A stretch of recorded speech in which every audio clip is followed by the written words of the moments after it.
Assalamualaikum warahmatullahi wabarakatuh. Kali ini kita akan membahas Intan Pariwara kelas 10 penilaian tengah semester 2 part 2 nomor 16 sampai dengan 30.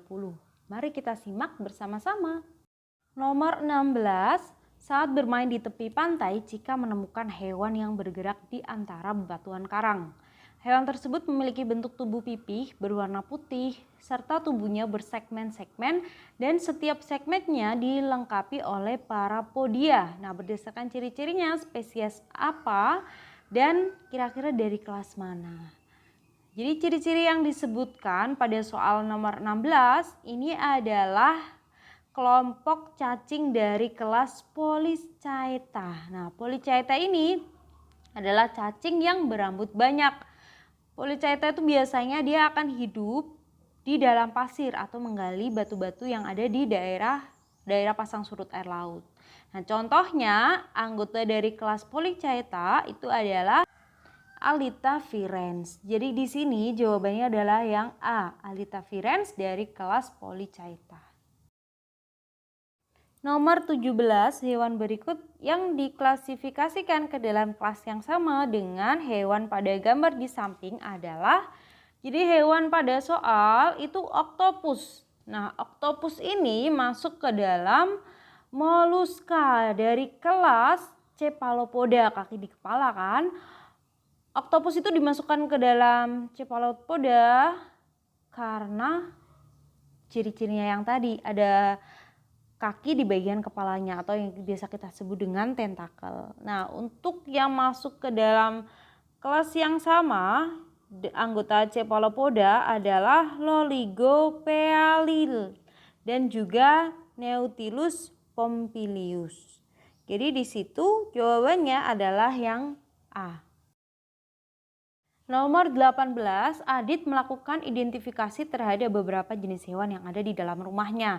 Berdasarkan hasil identifikasi tersebut diperoleh beberapa jenis hewan, yaitu ada lalat, tawon, kecoak, dan juga semut hitam. Nah, keempat jenis hewan tersebut dapat dikelompokkan ke dalam kelompok yang sama. Nama kelompok yang dimaksud beserta ciri utama dari hewan-hewan yang ditentukan Adit tersebut adalah, nah, untuk lalat, tawon, kecoa, dan juga semut itu kan masuk ke dalam kelompok yang sama, yaitu insekta. Nah, insekta itu disebut juga dengan hexapoda karena dia memiliki 6 buah kaki atau 3 pasang. Ciri-cirinya apa saja? Hewannya beruas-ruas dan terbagi menjadi 3 bagian. Jadi ada bagian kepala, dada, dan juga perut. Jadi di sini jawabannya adalah A, insekta kaki berjumlah 3 pasang. Nomor 19, Obeli aspe mengalami siklus hidup seperti gambar berikut. Nah, fase produksi generatif pada Obelia terdapat pada angka, bisa kita lihat ya di situ nomor 1 adalah medusa. Nah, medusa ini kemudian akan melakukan perkembangbiakan secara generatif. Akan menghasilkan apa saja? Gamet jantan dan juga gamet betina yang mengalami peleburan membentuk zigot. Jadi nomor 2 itu adalah zigot. Lalu zigot akan berkembang menjadi blastula. Nah, nomor 3 itu blastula. Lalu yang nomor 4 adalah larva bersilia atau disebut dengan planula. Nah, planula di sini kemudian akan menempel menjadi polip di dasar perairan. Oke, jadi untuk generatifnya adalah ketika gamet jantan dan betina bertemu. Jadi jawabannya nomor 1. Nomor 20, perhatikan beberapa jenis arachnida berikut. Jenis arachnida yang memiliki spinneret pada ujung abdomennya terdapat pada angka. Nah, spinneret itu alat untuk menghasilkan benang. Nah, alat untuk menghasilkan benang ini untuk apa? Untuk membentuk jaring atau yang disebut dengan jaring laba-laba. Nah, dari nomor 20 ini yang termasuk ke dalam arachnida yang memiliki spinneret adalah yang nomor 5 laba-laba pemburu dan juga nomor 6 laba-laba raksasa. Jadi jawabannya adalah yang E. Nomor 21, perhatikan gambar kedua hewan berikut. Kedua hewan tersebut dikelompokkan ke dalam film yang sama karena memiliki persamaan ciri. Nama film yang dimaksud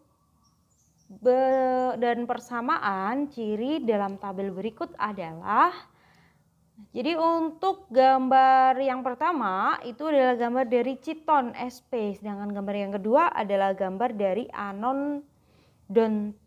Oke, yang pertama Chiton, yang kedua Anodonta. Kedua hewan ini itu masuk ke dalam filum Mollusca karena memiliki tubuh yang lunak. Jadi jawabannya adalah yang D, Mollusca dengan persamaan ciri tubuhnya lunak. Nomor 22, suatu kelompok cacing memiliki ciri-ciri seperti berikut. Tubuhnya seperti tongkat dan bersilia, memiliki 2 mata, tidak mempunyai alat hisap, biasanya menempel pada bebatuan. Nah, kelompok cacing yang memiliki ciri-ciri tersebut adalah, jadi dari ciri di atas disebutkan bahwa mereka itu anggota dari Turbellaria. Nah, Turbellaria ini ciri-cirinya dia punya mata, tidak punya alat hisap, dan biasanya menempel pada bebatuan. Jadi jawabannya adalah yang E. Nomor 23, Mita menemukan hewan invertebrata di pekarangan rumahnya. Hewan tersebut memiliki cangkang, tubuhnya lunak, dan bergerak menggunakan otot perut. Setelah membaca buku tentang dunia hewan, Mita mengelompokkan hewan tersebut ke dalam kelompok Mollusca. Benar apa salah pengelompokan hewan yang dilakukan Mita?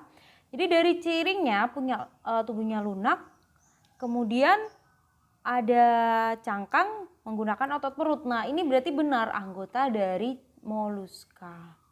Nah, ciri dari yang disebutkan di soal ini, kira-kira hewan yang ditemukan oleh Mita itu adalah bekicot.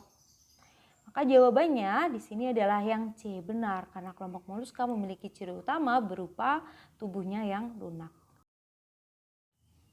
Nomor 24, Balanidia sp dan juga Neptunus peligicus merupakan contoh hewan krustasea yang dikelompokkan ke dalam subkelas berbeda berdasarkan. Jadi untuk krustasea sendiri itu dibedakan menjadi 2 subkelas, yaitu Entomostrata dan juga Malacostrata. Nah, kalau untuk yang entomosnya itu krustasea yang berukuran mikroskopis, jadi ukurannya sangat kecil. Contoh hewannya adalah Balanidia. Sedangkan yang untuk Malacostrata itu merupakan krustasea yang berukuran makroskopis, jadi ukurannya besar. Contohnya adalah Neptunus peligicus. Maka di sini jawabannya adalah yang C, ukuran tubuh. Nomor 25, cermati pernyataan-pernyataan berikut. Pernyataan yang tepat mengenai siklus hidup Fasciola hepatica ditunjukkan oleh angka. Jadi Fasciola hepatica ini adalah cacing hati. Nah, cacing hati itu dimulai dari menghasilkan telur pada hati ternak seperti sapi dan juga kambing. Lalu berpindah kemana? Berpindah melalui aliran darah menuju ke empedu dan usus. Selanjutnya keluar bersama tinja. Nah, telur yang menetas itu tadi akan tumbuh menjadi yang namanya Miracidium atau larva Bersilia. Miracidium akan menginfeksi inang perantara, yaitu siput air tawar. Miracidiumnya kemudian berubah menjadi sporokista di dalam tubuh siput air tawar, lalu berkembang secara aseksual di dalam tubuh siput air tawar menjadi yang namanya redia. Nah, redianya berkembang menjadi serkaria dan keluar dari tubuh siput air tawar untuk menempel pada rumput atau tumbuhan air. Kemudian serkarianya akan membentuk metaserkaria atau cacing muda. Nah, metaserkaria ini akan menempel pada rumput. Metaserkaria dapat bertahan dalam waktu yang sangat lama dengan membentuk yang namanya kista. Nah, kista metaserkaria termakan oleh hewan ternak, lalu kista tersebut akan masuk ke dalam usus terbawa aliran darah. Kista tersebut akan tumbuh menjadi cacing dewasa pada organ hati hewan ternak. Jadi di sini yang paling tepat adalah nomor 3 dan juga nomor 4. Jawabannya adalah yang D. Nomor 26, ikan nila dan ikan lele termasuk ke dalam anggota Osteocetes karena untuk ikan ini kan dibagi menjadi 2, ada Osteocetes dan juga Chondrichthyes. Kalau Osteocetes itu tersusun atas tulang sejati atau tulang keras dan juga memiliki penutup insang yang disebut dengan Operkulum. Jadi dengan adanya operkulum ini celah insangnya tidak nampak. Maka jawabannya adalah yang D, rangkanya tersusun atas tulang sejati.